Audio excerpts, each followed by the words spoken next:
காணப்படும் போது, நம்ம ஒரு தோல்வியில இருக்கும் பொழுது, நம்ம ஒரு துக்கத்துல இருக்கும் பொழுது, ஒரு பிசினஸ்ல நம்ம தோல்வி ஆகும் பொழுது, குடும்பத்துல ஒரு சூழ்நிலை மாறப்படும் பொழுது, நமக்கு வழி தெரியாத போகும் பொழுது, நம்ம என்ன செய்யணுங்க? ஆண்டவர்கிட்ட என்ன செய்யணும்? ஆலோசனை கேட்கணும். முழங்காலிட்டு நம்ம ஜெபிக்கணும். ஏசப்பா, எனக்கு நல்ல ஆலோசனை கொடுங்க. நான் இப்படி தடுமாறி கொண்டு இருக்கிறேன், ஒரு மீனை போல தண்ணி இல்லாம தவித்து கொண்டு இருக்கிறேன். எனக்கு நீங்க என்ன செய்யுங்க? ஆலோசனை கொடுங்க. என்ன கொடுங்க? ஆலோசனை கொடுங்க என்று நீங்க கேட்கும் பொழுது கர்த்தர் என்ன செய்கிறவராய் இருக்கிறார்? ஆலோசனை கொடுக்க வல்லவராய் இருக்கிறார். அதுதான் பாருங்க, முதல் வசனத்தை வாசிக்கலாம். துன்மார்க்குடைய ஆலோசனையில் நடவாமலும் பாவிகளுடைய வழியில் நில்லாமலும் பரியாசக்காரர் உட்காரமிடத்தில் உட்காராமலும். ஹல்லேலூயா. இந்த வேதம் சொல்லப்பட்டிருக்க பாருங்க, துன்மார்க்குடைய ஆலோசனை நம்ம என்ன பண்ண கூடாதாம்? கேட்க கூடாதாம். சில துன்மார்க்கர் எப்படி இருப்பாங்க தெரியுமா? நல்லவங்க மாதிரி இருப்பாங்க. எப்படி இருப்பாங்க? ரொம்ப நல்லவங்களா இருப்பாங்க.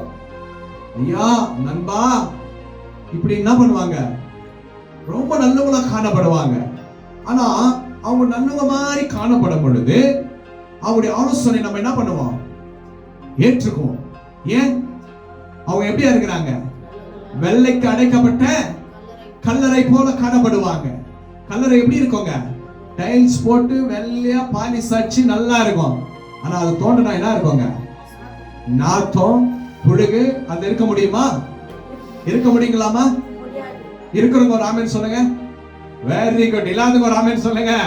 ஹல்லேலூயா. இப்படிதான் கரெக்டா ஞானமா கர்த்தருடைய வார்த்தையை கேட்டுக்கொண்டிருக்கிற ஒவ்வொரு தேவ பிள்ளைகளுடைய வாழ்க்கையில கர்த்தர் ஞானத்தை கொடுக்க வல்லவராக இருக்கு. அப்ப பாருங்க, துன்மார்க்குடைய ஆலோசனையில் நடுவாமலும் பாவிகளின் வழியில் நில்லாமலும் பரியாசக்காரன் உட்காரும் இடத்தில் நீ என்ன பண்ண கூடாதுங்க? உட்கார கூடாது. ஒரு துன்மார்க்கன் உனக்கு ஆலோசனை சொல்லணும், அதை கேட்காதீங்க. கேட்டு சொன்னாங்களா, காதுல கேட்டீங்களா, அந்த நிமிஷமே இந்த காதுல கூட விடக்கூடாது. என்ன பண்ண? எந்த காதுல கேட்டோமோ அதே காதுல விட்டுறணும். திருப்பி அதுக்கு வழி இப்படி பண்ணக்கூடாது. என்ன பண்ணக்கூடாது? அவ்வளவு வேலையை நம்ம என்ன பண்ணக்கூடாது? துன்மார்க்கனுக்கு கொடுக்க கூடாது. வேதம் அழகாக அதான் சொல்லப்பட்டிருக்குங்க. துன்மார்க்குடைய ஆலோசனையில் நடவாமல். அப்ப நம்முடைய வேதனை கண்ணீரோடு கவலையோடு நம்ம இருக்கும் பொழுது, நம்முடைய மாற்றங்கள் மாறப்பட்டிருக்கும் பொழுது, நம்ம என்ன செய்யணும்னு நமக்கு சம்டைம்ல தெரியாது. அப்படி எத்தனை தேவ பிள்ளைங்க வாழ்ந்துட்டு இருக்கிறாங்க. எனக்கு ஒரு ஆறுதல் சொல்ல யாருமே இல்லையே, கவலைப்பட இருக்கிறனே, கண்ணீரோடு இருக்கிறனே என்று.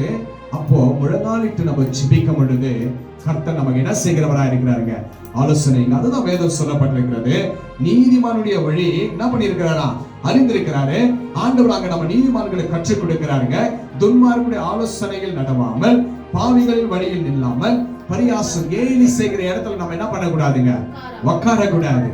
அழகா என்ன பண்ணணும்? எழுந்து வந்துடணும். ஆண்டவர் அதான் இங்க சொல்லி கொடுக்கிறார். ஒரு கெட்ட வழி சொல்லி கொடுக்கிற நேரத்தை நம்ம என்ன பண்ணக்கூடாதுங்க? கேட்க கூடாது. நம்ம ஆண்டவருடைய வார்த்தை கேட்கணும். அதான் சொல்லப்பட கர்த்தருடைய வேதத்தில் பிரியமாய் இருந்து என்ன பண்ணுங்களா? கர்த்தருடைய வேதத்துல பிரியமா இருக்கணும். எப்படி பிரியமானா, கர்த்தரை நோக்கி பார்க்கணும். அப்பா, இந்த உபத்திரத்துல நான் உங்களை நோக்கி பார்க்கிறேன், எனக்கு ஆலோசனை கொடுங்க. இரவும் பகலும் அவருடைய வேதத்தில் தியானமா இருக்கணும். ஆண்டவர் நமக்கு என்ன கற்றுக் கொடுத்தார்? ஐயோ, ஒரு துன்மார்க்க ஆலோசனை கொடுக்கிறாப்ல. இன்னைக்கு ஊழியர் என்னோட பேசினாரு, ஆண்டவர் என்னோட பேசினாரு, சபைக்கு போனேன், கர்த்தர் என்கிட்ட பேசுறார், இத பத்தி சொல்லி கொடுத்திருக்கிறார். ஆண்டவரே, நான் ஸ்தோத்திரிக்கிறேன்ப்பா. இந்த உபத்திர மத்தியில நான் ஸ்தோத்திரிக்கிறேன், இந்த ஆபத்து மத்தியில நான் ஸ்தோத்திரிக்கிறேன். என்னை நீங்க பலப்படுத்துங்க, என்னை தாங்குங்க ஆண்டவரே. இரவும் பகலும் நான் உம்மை நோக்கி பார்க்கிறப்பா. எல்லா சூழ்நிலைகளிலும் உம்மை நம்பி நான் வாழ்வேன் ஆண்டவரே என்று யோபை போல எல்லா உபத்திரத்திலையும் கர்த்தரை நம்பி, எல்லா உபத்திரத்திலையும் கர்த்தரை நம்ம விசுவாசித்து ஆண்டவரிடத்தில் நம்ம வழியை ஒப்பு கொடுக்கும் பொழுது கர்த்தர் நீதிமானுடைய வழியோ என்ன பண்றாருங்களா? கர்த்தர் அறிந்திருக்கிறார். துன்மார்க்குடைய வழியோ அழிந்து போகும். கரங்களை தட்டி ஆண்டவரே. ஹல்லேலூயா. Thank you Father. Thank you Lord.